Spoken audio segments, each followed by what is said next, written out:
Carol with Owl's Nest Quilters, and another one of my favorite things videos. And this one has a little bit of a story behind it. I am by trade, by experience, by whatever, am a bead worker, and so I tend to like to use the small bead or the small needles because I have more control over them with my beading, and they don't bend as well. So I transferred that preference to use the smaller needle to my binding, because I do, yes I do, I'm sorry, I bind by hand. I sew it on the quilt, but then I do the hand tack down.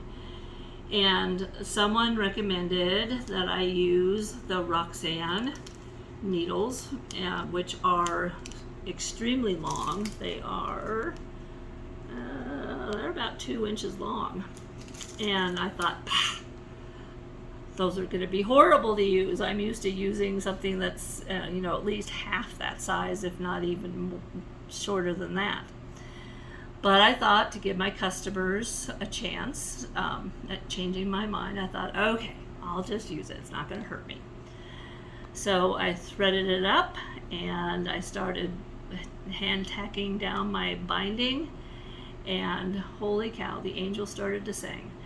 It's amazing that these are just great needles. They are sturdy, and even though they are longer than what I am used to, that actually aids in, again, the fatigue of my fingers, because my fingers would get very sore with the smaller needles because I'm constantly having to, you know, grab onto them fairly hard in order to pull them through the fabric. And so I would, you know, wear and tear my fingertips, which is why I don't have very much feeling left in them.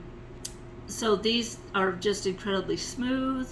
You don't have to really use a lot of strength to get it out through your fabric.